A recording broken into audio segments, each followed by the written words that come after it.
मध्य प्रदेश के बैतूल जिले के पास एक घना जंगल है, पीपली का जंगल। लोग कहते हैं कि यहाँ एक पुरानी बावड़ी स्टेपवेल है, जहाँ एक चुड़ैल का वास है। लेकिन वो चुड़ैल अकेली नहीं है, उसका साथी एक छलावा है जो जंगल में आने वाले लोगों को गुमराह करता है। रवि, अमन और विक्रम अपने कॉलेज रियूनियन के बाद भोपाल से नागपुर की तरफ कार से जा रहे थे। रात के 11 बज रहे थे। हाईवे पर ट्रैफिक जाम था, तो गूगल मैप्स ने उन्हें एक शॉर्टकट दिखाया जो पीपली जंगल के बीच से होकर गुजरता था। यार रवि, ये रास्ता कुछ ज़्यादा ही सुनसान नहीं लग रहा? अमन ने पिछली सीट से कहा।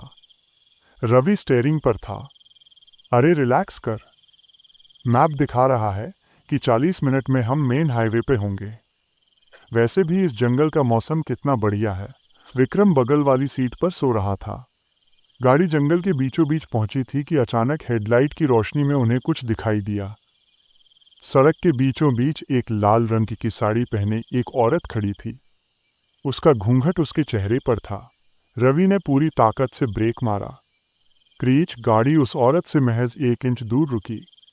पागल है क्या? मरना है क्या तुझे? रवि खिड़की से चिल्लाया। वो औरत हिली नहीं, एकदम बुत की तरह खड़ी रही। अचानक विक्रम की नींद खुली। क्या हुआ भाई? सामने देख, कोई औरत खड़ी है, रवि ने कहा। लेकिन जब विक्रम और अमन ने सामने देखा तो सड़क खाली थी। कौन सी औरत? वहां कोई नहीं है रवि, अमन ने कहा।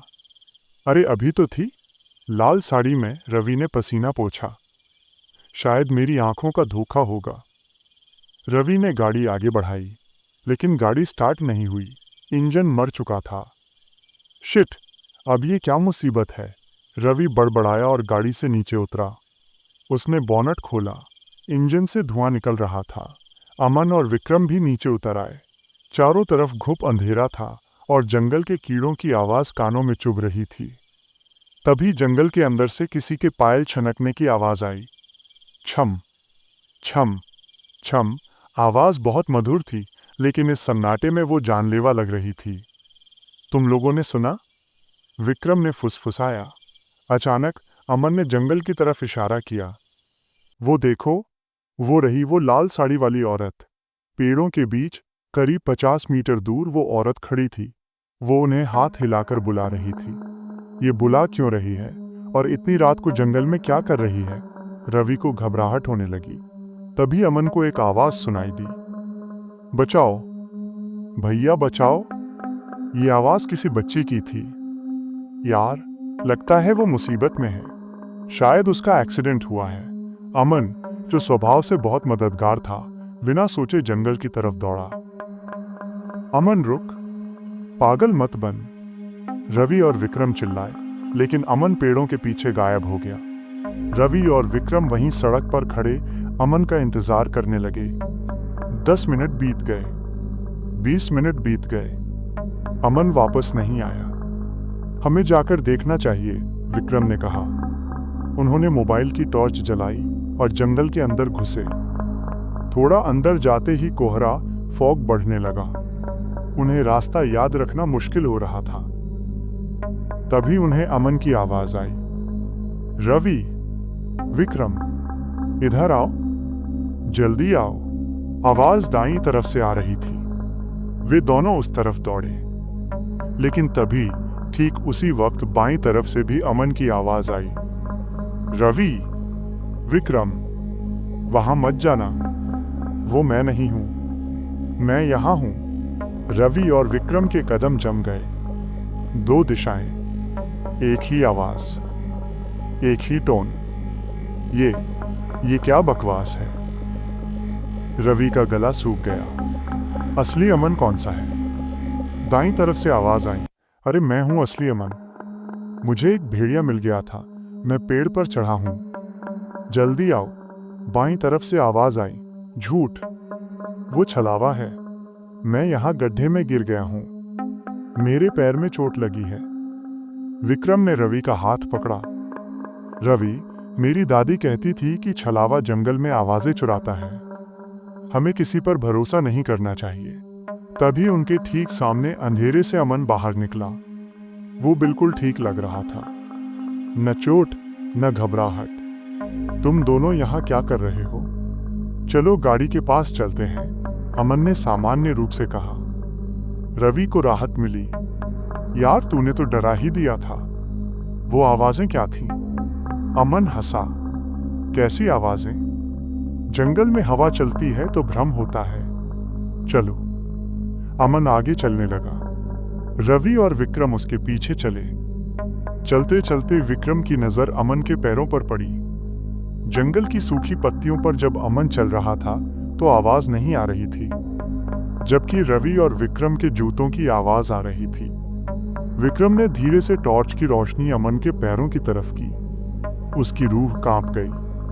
अमन हवा में चल रहा था। उसके पैर जमीन से 2 इंच ऊपर थे।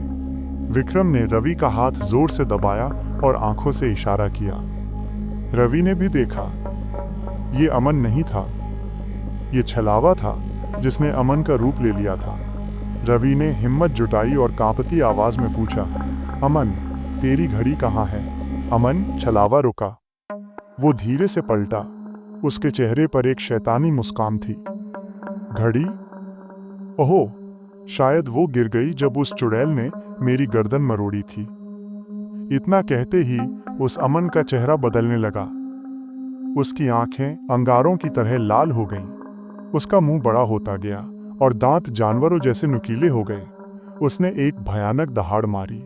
रवि और विक्रम अपनी जान बचाकर उल्टी दिशा में भागे। भागते भागते वे एक पुराने खंडर रूइंस के पास पहुंचे। यह वही पुरानी बावड़ी थी। वहां का नजारा देखकर उनके होश उड़ गए। बावड़ी की मुंडेर पर असली अमन बैठा था, लेकिन वो जिंदा नहीं लग रहा था। वो एक अजीब सी ट्रांस में था, हिल-डुल रहा था और बड़बड़ा रहा था। और उसके सामने हवा में लटकी हुई वो लाल साड़ी वाली चुड़ैल थी।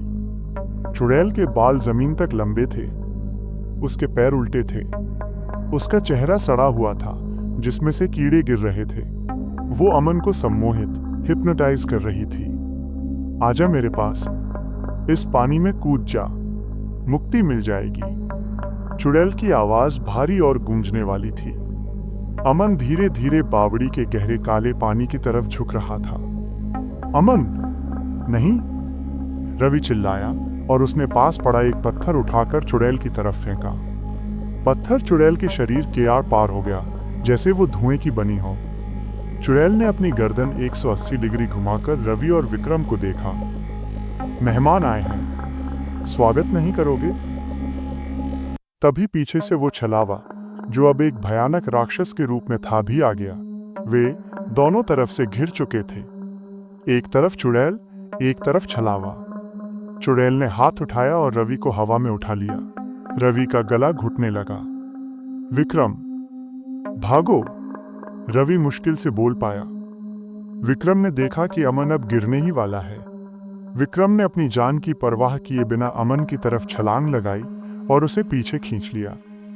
अमन का सम्मोहन टूटा। ये मैं कहाँ हूं? भागो! विक्रम चिल्लाया।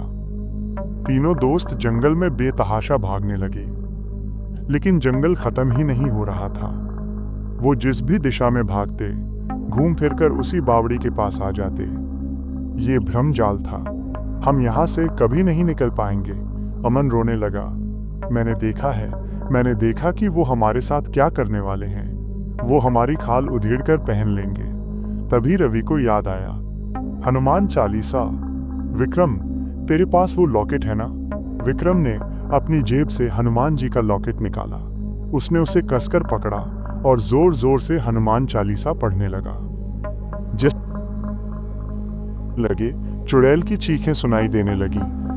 चुप कर, बंद कर इसे। जंगल के पेड़ हिलने लगे, आंधी चलने लगी। छलावा, जो अभी तक उनके पीछे था, अचानक गायब हो गया। उन्हें सामने एक हल्की रोशनी दिखी, सड़क की रोशनी। वो रही सड़क। भागो! रवि चिल्लाया। वे तीनों पूरी जान लगाकर उस रोशनी की तरफ दौड़े। पीछे से चुड़ैल के बालों ने विक्रम का पैर पकड़ लिया। विक्रम गिरा। रवि, मुझे बचाओ! चुड़ैल विक्रम को वापस अंधेरे में घसीट रही थी। उसके नाखून विक्रम के पैर में गड़ गए थे। रवि और अमन ने विक्रम के हाथ पकड़े और उसे अपनी तरफ खींचा। जय बजरंगबली, रवि ने चिल्लाकर लॉकेट चुड़ैल के बालों पर छुआ दिया। आग की एक चिंगारी उठी और चुड़ैल का बाल जल गया। वो पीछे हटी और तीनों लुढ़कते हुए सड़क पर आ गिरे। सड़क पर आते ही जंगल की वो भयानक आवाजें शांत हो गईं। उनकी गाड़ी वहीं खड़ी थी। वे तीनों जल्दी से गाड़ी में बैठे। हैरानी की बात थी कि गाड़ी तुरंत स्टार्ट हो गई। रवि ने एक्सीलेटर दबाया और कार 120 की स्पीड पर भगा दी। करीब 20 किलोमीटर तक किसी ने एक शब्द नहीं बोला। जब उन्हें एक ढाबा और कुछ इंसान दिखाई दिए, तब जाकर उन्होंने गाड़ी रोकी। वे बुरी तरह हाँफ रहे थे। विक्रम के पैर से खून बह रहा था, जहां चुड़ैल ने उसे पकड़ा था। हम बच गए भाई, हम बच गए, अमन रोते हुए हंसा। रवि ने गाड़ी के डैशबोर्ड पर रखा पानी का बोतल उठाया और मुंह धोया। विक्रम ने अपनी चोट पर कपड़ा बांधा। चलो अब सीधे घर चलते हैं, रवि ने कहा और गाड़ी के रियर व्यू मिरर में देखा ताकि बैक कर सके। रवि की धड़कन रुक गई।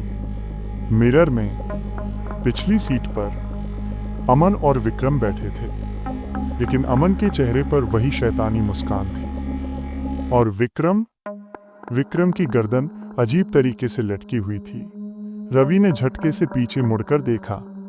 पीछे की सीट खाली थी, वहां कोई नहीं था। रवि का दिमाग सन्न रह गया। अमन, विक्रम, वो दोनों कहाँ गए? वो तो अभी उसके साथ गाड़ी में बैठे थे। तभी उसकी बगल वाली सीट, पैसेंजर सीट से आवाज आई, किसे ढूंढ रहे हो रवि? रवि ने धीरे से गर्दन घुमाई। बगल की सीट पर लाल साड़ी वाली चुड़ैल बैठी थी। उसने अपना घूंघट उठाया। उसका चेहरा रवि का अपना चेहरा था। छलावे ने रवि का रूप ले लिया था और चुड़ैल उसकी बगल में बैठी थी। तुम्हारे दोस्त तो उस बावड़ी में ही रह गए रवि। तुम अकेले ही बाहर आए हो, या शायद तुम भी बाहर नहीं आए। उस छलावे ने रवि के गले पर अपना हाथ रखा। अगले दिन पुलिस को पीपली जंगल के पास सड़क किनारे एक लावारिस कार मिली। कार के अंदर कोई नहीं था। इंजन चालू था, गाना चल रहा था, लेकिन कार के अंदर का पूरा इंटीरियर खून से रंगा हुआ था और कार की पिछली सीट पर खून से 3 नाम लिखे थे, रवि, अमन, विक्रम, और नीचे लिखा था, खेल अभी शुरू हुआ है। आज भी उस जंगल से गुजरने वाले कहते हैं कि रात को उन्हें सड़क किनारे 3 लड़के लिफ्ट मांगते हुए दिखते हैं, लेकिन ध्यान से देखने पर पता चलता है कि उनके पैर जमीन पर नहीं हैं और उनकी आंखों में सिर्फ अंगारे हैं।